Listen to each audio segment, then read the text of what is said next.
Hello friends, இந்த வீடியோவில் இன்றைக்கி என்ன பார்க்க போகிறோம் அப்படின்னு பார்த்தீங்கன்னா, TN பேப்பர் 1 நியமன தேர்வுக்கான மேத்ஸ் கொஸ்டின் தான் பார்க்க போகிறோம். இது previous year dead paper 1 question paper. எந்த இயர் அப்படின்னு பார்த்தீங்கன்னா 2022 நடந்தது.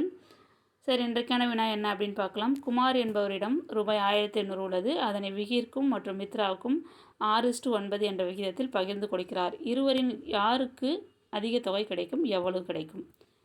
ஒரு ஆப்ஷன் கொடுத்துருக்காங்க. யாருக்கு அதிகம் கிடைக்கும்? 2 பேர். இப்போ குமார்ன்றவர்கிட்ட 1800 இருக்குது. அதை 2 பேருக்கு பிரிக்கிறாங்க. யாருன்னா விகிர்க்கு மற்றும் மித்ரா 2 பேருக்கு பிரித்து கொடுக்குறாரு. எந்த விகிதத்தில்? ஒருத்தவங்களுக்கு 6 பங்கும் ஒருத்தவங்களுக்கு 9 பங்குமாக பிரித்து கொடுக்குறாங்க. அப்போ யாருக்கு அதிக தொகை கிடைக்கும், எவ்வளோ கிடைக்கும்னு கேட்டிருக்காங்க. இது எப்படி போகிறதுன்னு பார்க்கலாம். ஓகேங்களா? இப்போ அந்த ரேஷியோ எழுதியிருக்கேன். 6:9 எவ்வளோ ரூபாய்னு எழுதியிருக்கேன்? 1800.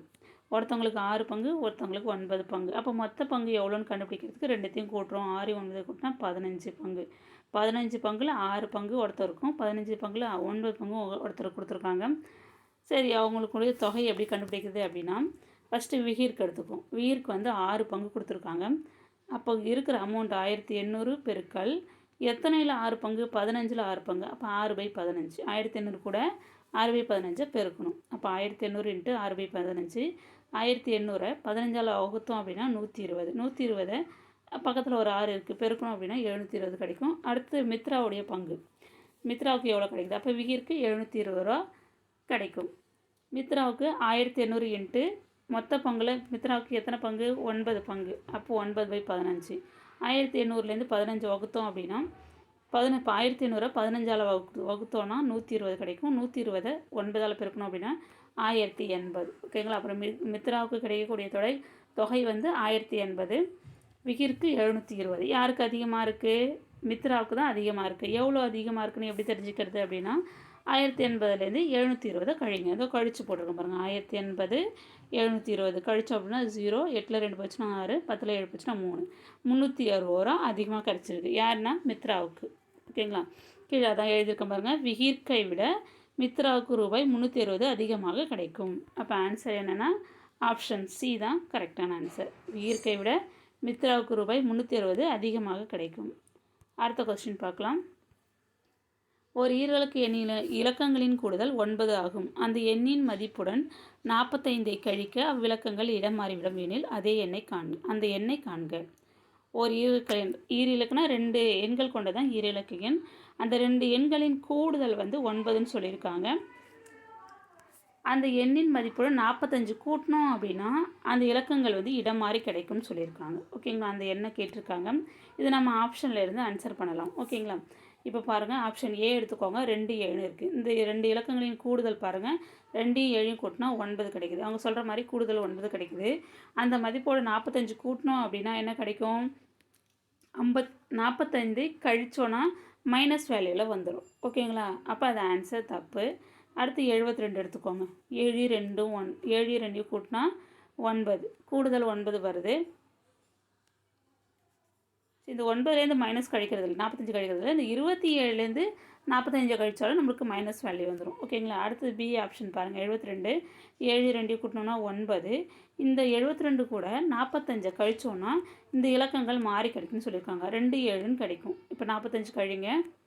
12ல் 5 போச்சுன்னா 7, 6ல் 4 போச்சுன்னா 2. கரெக்டாக வருதுங்களா? 72 7 2 இருக்கு இல்லையா? இந்த இலக்கங்கள் இடம் மாதிரி இருக்குது. 2 முன்னாடி 7 அடுத்ததுமா நம்மளுக்கு ஆன்சர் கிடச்சிருக்கு. 27ன்னு கிடச்சிருக்கு. அப்போ ஆன்சர் ஆப்ஷன் பி தான். ஓகேங்களா? மற்ற ரெண்டுமே வராது. இது 63 ரெண்டுத்தையும் கூட்டினா 9 வேணால் வரும். அது கூட 45 கழித்தோம் அப்படின்னா ஆன்சர் வராது. ஓகேங்களா? ஆன்சர் அந்த இலக்கங்கள் இடம் மாறி வராது. அப்போ இதுக்கு ஆன்சர் என்ன அப்படின்னா ஆப்ஷன் பி தான் கரெக்டான ஆன்சர். ஓகேங்களா? அடுத்த கொஸ்டின். ஒரு பின்னத்தின் பகுதியானது அதன் தொகுதியை விட 3 அதிகம். இது கொஸ்டின் தப்பு. 3 குறைவுன்னு கொடுத்துருந்தாங்க கொஸ்டினில். நான் தான் அதிகம்னு அந்த இடத்துல எழுதியிருக்கேன். ஆனால் இது கொஸ்டின்ஸ் தப்பு. ஆன்சர் அது வரலை கரெக்டாக. ஓகேங்களா? இப்போ இதுக்கு 3 அதிகம்னு கொடுத்துருந்தா இதில் இருக்கிற ஆப்ஷனில் செட் ஆகுது. ஒரு பின்னத்தின் பகுதியானது அதன் தொகுதியை விட 3 அதிகம். அப்பின்னத்தின் தொகுதியுடன் 2ஐ கூட்டி பகுதியுடன் 9ஐயும் கூட்ட பின்னமானது 5/6 என மாறுகிறது எனில் உண்மையான பின்னம் யாது? அதான் கேட்டிருக்காங்க. ஒரு பின்னத்தின் பகுதியானது அதன் தொகுதியை விட 3 அதிகம்னு சொல்லியிருக்காங்க. ஓகேங்களா? அந்த அப்போ இந்த இருக்கிற ஆப்ஷனை வச்சே நீங்கள் சொல்லலாம்.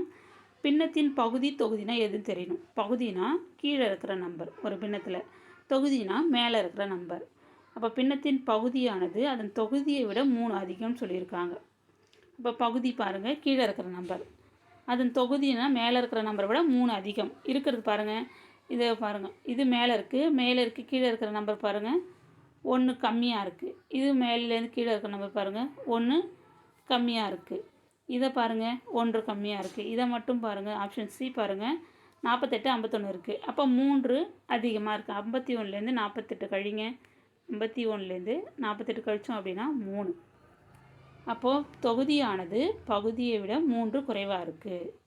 ஓகேங்களா? இல்லைன்னா பகுதியானது தொகுதியை விட 3 அதிகம் அப்படின்னு சொல்லலாம். அதுதான் கொஸ்டினில் கொடுத்துருக்காங்க. பகுதியானது தொகுதியை விட 3 அதிகம். அப்போ ஆன்சர் இதுலேருந்து நம்ம சொல்லிடலாம் எது வந்து கரெக்டான ஆன்சர்னு. ஆப்ஷன் சி தான் கரெக்டான ஆன்சர். ஓகேங்களா? அடுத்தது என்ன சொல்லியிருக்காங்க அப்படின்னு பார்த்தீங்கன்னா, அப்பின்னத்தின் தொகுதியுடன் 2ஐ கூட்டி, இது பாருங்கள், இதுலேருந்து நம்ம போகலாம். இப்போ நான் ஆன்சர் வந்து 48/51ன்னு கண்டுபிடிச்சிட்டோம். அடுத்த பின்னத்தின் தொகுதியுடன் 2ஐ கூட்டி, அந்த பின்னத்தின் தொகுதி எது? மேலே இருக்கிறது, அது கூட 2 கூட்டணும். பகுதியுடன் 9ஐ கழிக்கணும். பகுதியோட 9ஐ கழிக்க சொல்லியிருக்காங்க. 9ஐயும் கூட்ட 9ஐயும் கூட்ட பின்னமானது எப்படி கிடைக்குமா? 5/6 மாறும்னு சொல்கிறாங்க. இப்போ இதை பாருங்கள், இதை நம்ம இப்போ கூட்டி மேலேயும் கீழே கூட்டினோன்னா நம்ம அடித்தோன்னா நம்மளுக்கு 5/6ன்ற ஆன்சர் வரணும். இப்போ 48 6 கூட்டினா 50. கீழே அடுத்து பாருங்கள் 51 9 கூட்டினா 60. இப்போ இது 10ஆல் அடிக்கலாமா? 5 10 50, 6 10 50, 6 10 60. அப்போ 5/6 நம்மளுக்கு ஆன்சர் வருது இல்லையா? இந்த பின்னத்தோட ஆப்ஷன் சி கண்டுபிடிச்சிருக்கோம் இல்லையா? இந்த பின்னத்தோட நம்மளுக்கு தொகுதியுடன் 2 கூட்டணும், பகுதியுடன் 9 கூட்டினீங்கன்னா நம்மளுக்கு பின்னம் எப்படி கிடைக்குமா? 5/6ன்னு கிடைக்குமா? இது கிடைக்குதான்னு பார்க்கறதுக்கு என்ன செய்யணும்? இதை அப்படியே அவங்க சொன்ன மாதிரி செய்யணும். 48 கூட 2 கூட்டினா 50, 51 கூட 9 கூட்டினா 60. ரெண்டுத்தையும் அடித்தோம் அப்படின்னா 5 10 50, 6 10 60, 5/6 நம்மளுக்கு கிடைக்குது. அப்போ உண்மையான பின்னம் எது? 48/51. இதுதான் வந்து கரெக்டான ஆன்சர். ஆப்ஷன் சி தான் கரெக்டான ஆன்சர். ஓகேங்களா?